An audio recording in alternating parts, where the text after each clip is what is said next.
Au regard de tout ce qui se fait entre les Nganga, tradis praticiens, aujourd'hui, cela laisse planer le spectre d'une crise mystico-culturelle au Gabon. J'ai bien peur que le charlatanisme qu'on a souvent reproché à nos églises de réveil ne trouve son prolongement dans les religions dites traditionnelles. Les mystiques, les maîtres de l'ancestralité, les grands connaisseurs des plantes, de l'univers et autres, naissent chaque jour comme par enchantement. Il en va de même pour ces associations qui se créent chaque jour. Association des Nganga du Gabon, Association des praticiens du Gabon, Association des écoles des mystères du Gabon. À un moment donné, on ne sait plus qui fait quoi, qui dit quoi, qui a raison, qui a tort, qui est le vrai Nganga, qui est le faux Nganga.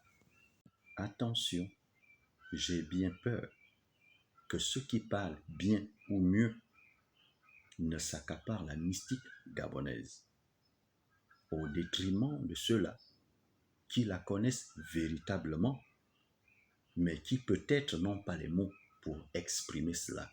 Or, chez les gnostiques, chez les mystiques, la pensée est remplie du tout avec grand T. Parce qu'ils s'abreuvent à la source, se confondent donc à elle. Ce souffle spermatique qui se confond à l'harmonie universelle va connaître une profonde transfiguration au point de devenir un son vibratoire. Ne prenez donc pas les mots à la légère, car chaque mot prononcé par un mystique n'est que l'expression d'une authenticité originelle et d'une profondeur inouïe. Vous allez donc comprendre pourquoi les vrais mystiques ne parlent pas beaucoup. Parce qu'un seul mot prononcé par un mystique veut tout dire, peut vous ouvrir les portes, tout comme il peut vous les fermer. Ce n'est donc pas la prolixité qui fait de vous un maître, mais c'est la densité, la profondeur et l'authenticité de ce que vous affirmez, des mots que vous utilisez, suivis d'un mantra qui, lorsqu'il est bien exprimé, vous connecte directement à vos égrégores ancestraux. À partir de ce moment, ils sont disposés à vous écouter et à répondre à vos préoccupations. Voilà pourquoi vous constaterez que ceux qui connaissent ce monde parlent très peu et vous les verrez rarement dans des associations. Cette odyssée mystique peut s'expérimenter sur la base de plusieurs entrées. Ça peut être sur la base du soufisme, si on est chez les musulmans. Dans la franc-maçonnerie, on va parler de l'apprenti.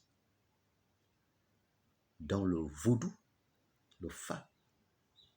Dans le buti, le banzi. Dans ce monde, on parle très peu, ou plus exactement, la sagesse et l'intelligence se donnent dans le silence.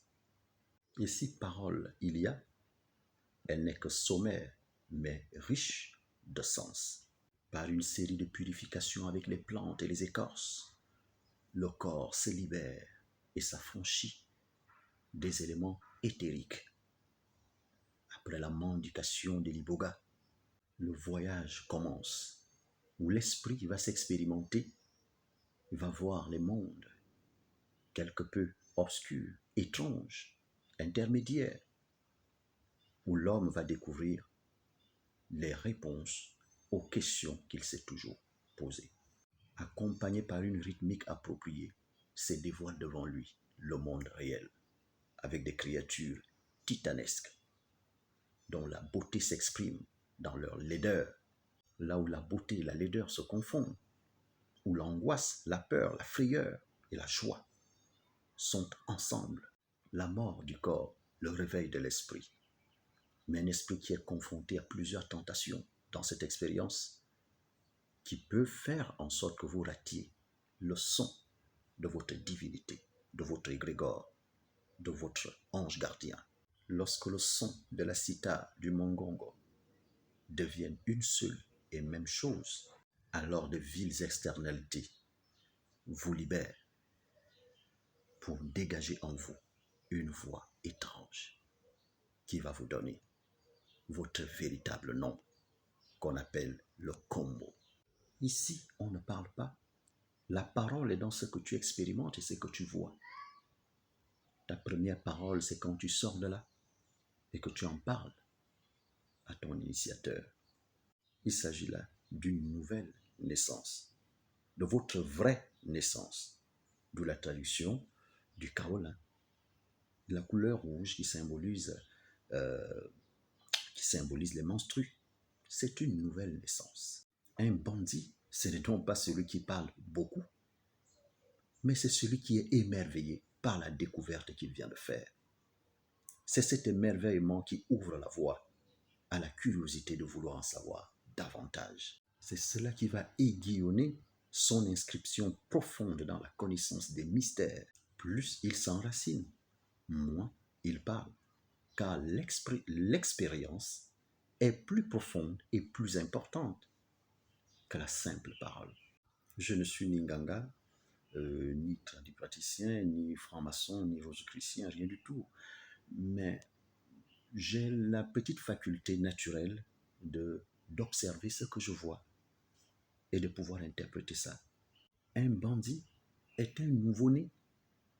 Il n'a pas vocation à parler devant ses initiateurs, puisqu'il a encore beaucoup de choses à apprendre.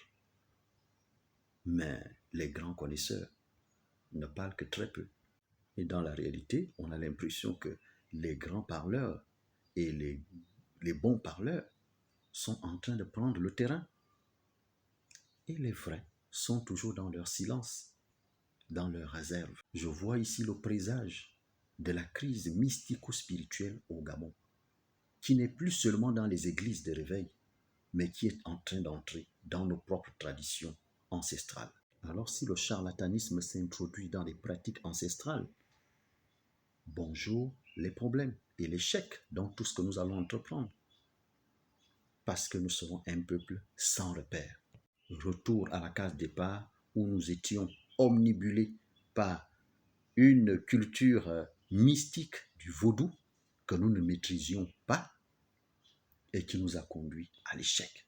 Je propose que le ministère de la Culture urgemment essaie de répertorier tous les vrais tradipraticiens qui existent au Gabon.